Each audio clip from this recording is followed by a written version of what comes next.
Price lord. ದೇವರ ಪರಿಶುದ್ಧ ನಾಮಕ್ಕೆ ಸ್ತೋತ್ರ. ಪ್ರಿಯರೇ, ಅನುದಿನದ ವಾಕ್ಯ ಭಾಗಕ್ಕಾಗಿ ನಿಮ್ಮನ್ನ ಸ್ವಾಗತಿಸ್ತಿದ್ದೀನಿ. ಬನ್ನಿ, ದೇವರ ವಾಕ್ಯವನ್ನ ಓದಿಕೊಳ್ಳೋಣ. ಕೀರ್ತನೆಗಳು 112ನೇ ಅಧ್ಯಾಯ 1ನೇ ವಚನ. ಯಾಹುವಿಗೆ ಸ್ತೋತ್ರ.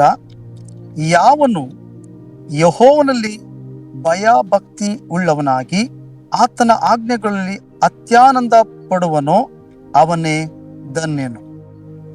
ಪ್ರಿಯರೇ, ನಿಜವಾದ ಧನ್ಯರು ಯಾರು? ಯಾರು ಆತನಲ್ಲಿ ಭಯಭಕ್ತಿ ಉಳ್ಳವರಾಗಿ ಆತನ ಆಜ್ಞೆಯಲ್ಲಿ ಅತ್ಯಾನಂದ ಪಡ್ತಾರೋ ಅವರು ನಿಜವಾದ ಧನ್ಯರಂತೆ. ಪ್ರಿಯರೇ, ಲೋಕದಲ್ಲಿ ನಾವು ನೋಡುವಾಗ ಮತ್ತೆ ನಮ್ಮ ಬಗ್ಗೆ ನಾವು ನೋಡುವಾಗ ನಾವು ಬೇರೆ ವಿಷಯದಲ್ಲಿ ಆನಂದ ಪಡ್ತೀವಿ. ಮನುಷ್ಯನ ಆನಂದ ಅವನಿಗೆ ಇಷ್ಟಪಟ್ಟಂತ ವಸ್ತುಗಳ ಮೇಲೆ, ಇಷ್ಟಪಟ್ಟಂತ ವ್ಯಕ್ತಿಗಳ ಮೇಲೆ, ಇಷ್ಟಪಡುವಂತ ಕಾರ್ಯಗಳ ಮೇಲೆ ಮನುಷ್ಯನ ಏನ್ ಮಾಡ್ತಾನಂದ್ರೆ ಸಂತೋಷ ಪಡ್ತಾನೆ. ಆದ್ರೆ ದೇವರ ಆಜ್ಞೆಯಲ್ಲಿ ಸಂತೋಷ ಪಡುವವರು ಸ್ವಲ್ಪ ಜನ ಮಾತ್ರ ಇರ್ತಾರೆ. ನೀವು ದೇವರ ವಿಷಯದಲ್ಲಿ, ದೇವರ ಆಜ್ಞೆಗಳ ವಿಷಯದಲ್ಲಿ ಅತ್ಯಾನಂದ ಪಡುವವರಾಗಿದ್ದೀರಾ, ದೇವರ ಆಜ್ಞೆಯನ್ನ ಹಿಂಬಾಲಿಸುವವರಾಗಿದ್ದೀರಾ, ಹಾಗಾದ್ರೆ ನಿಜವಾದ ಧನ್ಯರು ನೀವು ಆಗಿರ್ತೀರಿ. ಪ್ರಿಯರೇ, ಅನೇಕ ಜನ ನೋಡುವಾಗ ಹಣದ ವಿಷಯದಲ್ಲಿ ಸಂತೋಷ ಪಡ್ತಾರೆ. ಅನೇಕರು ಅವ್ರಿಗೆ ಏನಾದ್ರೂ ಒಂದು ಇಷ್ಟಪಟ್ಟಂತ ವಸ್ತುಗಳು ಸಿಗುವುದಾದ್ರೆ ಅದರಲ್ಲಿ ಆನಂದ ಪಡ್ತಾರೆ.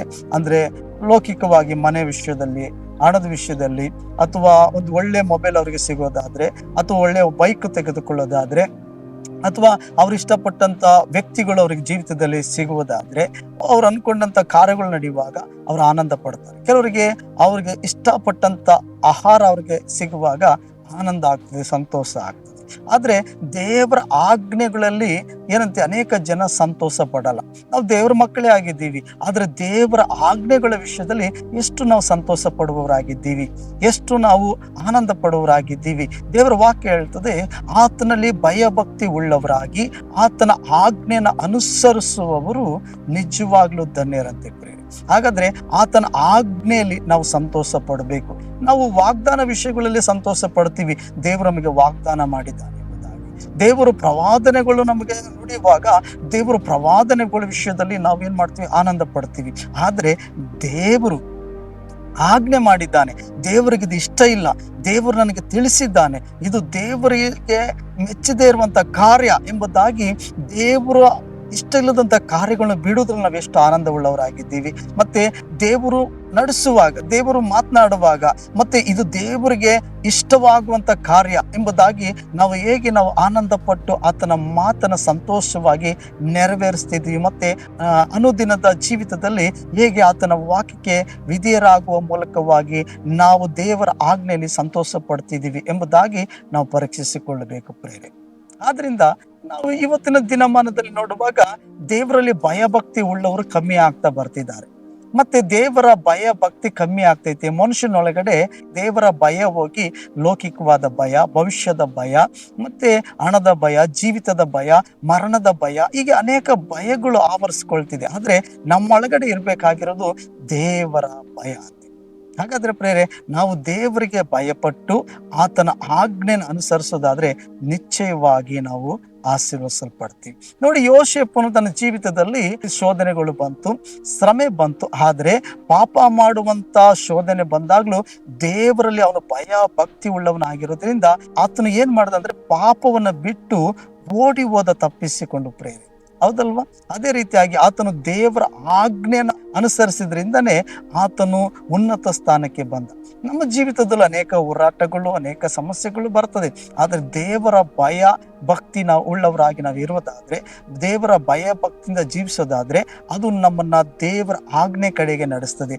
ತಪ್ಪು ಮಾಡಿದ ಹಾಗೆ ಮತ್ತೆ ದೇವರಿಗೆ ಇಷ್ಟ ಇಲ್ಲದಂತ ಕಾರ್ಯಗಳ ಕಡೆಗೆ ಮನಸ್ಸಿಡದಂತೆ ಅದರಿಂದ ನಾವು ತಪ್ಪಿಸಿಕೊಂಡು ಯೋಸೇಫನಾಗಿ ನಾವು ಕೂಡ ಅದನ್ನು ಬಿಟ್ಟು ನಾವು ಕೂಡ ಓಡಿ ಹೋಗುವವರಾಗಿರ್ತೀವಿ. ಅಂದ್ರೆ ಅದರ ಮೇಲೆ ಮನಸ್ಸಿಡದೆ ಅದನ್ನು ನಿರಾಕರಿಸುವವರಾಗಿರ್ತೀವಿ.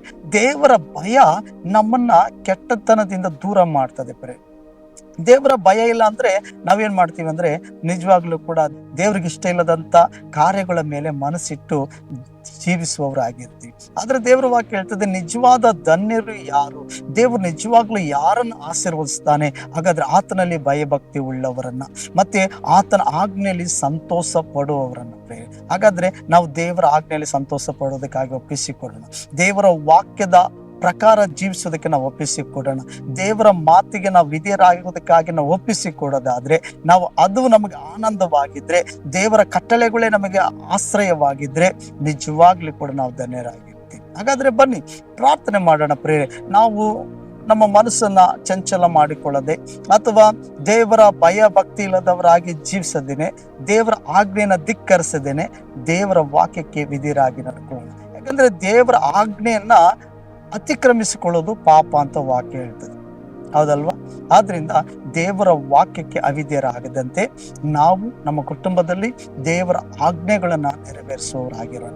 ದೇವರ ವಾಕ್ಯಕ್ಕೆ ವಿಧೇಯರಾಗಿ ನಡೆಯುವುದಕ್ಕೆ ನಮ್ಮನ್ನು ಒಪ್ಪಿಸಿಕೊಡು, ಅದು ನಮ್ಮ ಆನಂದವಾಗಿರ್ಬೇಕು. ದೇವರ ಬಳಿ ಕೇಳಿಕೊಳ್ಳೋಣ, ದೇವರೇ, ನಾನು ನಿನ್ನ ಆಜ್ಞೆಯಲ್ಲಿ ಆನಂದ ಪಡುವನಾಗಿ ಮಾರ್ಪಡಿಸು, ನಿನ್ನ ಆಜ್ಞೆಗಳ ವಿಷಯದಲ್ಲಿ ನನ್ನ ಸಂತೋಷ ಪಡುವನಾಗಿ ಮಾರ್ಪಡಿಸು, ನಿನ್ನಲ್ಲಿ ಭಯ ಭಕ್ತಿ ಉಳ್ಳಂತ ಜೀವಿತನ ಜೀವಿಸುವಂತೆ ನನಗೆ ಸಹಾಯ ಮಾಡು ಎಂಬುದಾಗಿ ಕೇಳಿಕೊಳ್ಳೋದಾದ್ರೆ ಖಂಡಿತವಾಗಿ ಆತ ನಮಗೆ ಸಹಾಯ ಮಾಡು. ಬನ್ನಿ ಪ್ರಾರ್ಥಿಸೋಣ. ಪ್ರೀತಿ ಸ್ವರೂಪನಾದ ದೇವರೇ, ನಿನ್ನಲ್ಲಿ ಭಯಭಕ್ತಿ ಉಳ್ಳವರಾಗಿ ನಿನ್ನ ಆಜ್ಞೆಯಲ್ಲಿ ಆನಂದ ಪಡುವವರು ನಿಜವಾದ ಧನ್ಯರು ಅಂತ ಹೇಳಿದೆಯಲ್ಲ. ನಿಜವಾದ ಭಯ ಭಕ್ತಿಯಲ್ಲಿ ಜೀವಿಸುವುದಕ್ಕೆ ನಮಗೆ ಕೃಪೆ ಕೊಡು ಸ್ವಾಮಿ. ನಿನ್ನ ಆಜ್ಞೆಗಳನ್ನ ಹಿಂಬಾಲಿಸುತ್ತಾ ಎಡಕ್ಕೆ ಬಲಕ್ಕೆ ನೋಡದ ಹಾಗೆ ನಿನ್ನನ್ನೇ ದೃಷ್ಟಿಸುತ್ತಾ ನಿನಗೆ ಸಂತೋಷ ಪಡಿಸುವಂತ ಮಾರ್ಗದಲ್ಲಿ ನಾವು ಜೀವಿಸುವುದಕ್ಕೆ ಸಹಾಯ ಮಾಡು. ಮತ್ತು ಯಾರೆಲ್ಲ ನಿನಗೆ ಒಪ್ಪಿಸಿಕೊಟ್ಟು ಪ್ರಾರ್ಥಿಸ್ತಿದ್ದಾರೆ ದೇವರೇ, ನಾನು ನಿನ್ನಲ್ಲಿ ಭಯಭಕ್ತಿ ಉಳ್ಳವನಾಗಿ ಜೀವಿಸಬೇಕೆಂಬುದಾಗಿ ಪ್ರಾರ್ಥಿಸ್ತಿದ್ದಾರೆ, ಅವರಿಗೆ ಸಹಾಯ ಮಾಡು, ಬಲಪಡಿಸು, ನಿನ್ನ ಆಜ್ಞೆಗಳಲ್ಲಿ ನಡೆಸು. ಯೇಸುವಿನ ನಾಮದಲ್ಲಿ ಬೇಡ್ತೀನಿ ತಂದೆಯಾದ ದೇವರೇ, ಆಮೆನ್. Price lord. ದೇವರು ನಿಮ್ಮನ್ನು ಆಶೀರ್ವದಿಸಲಿ.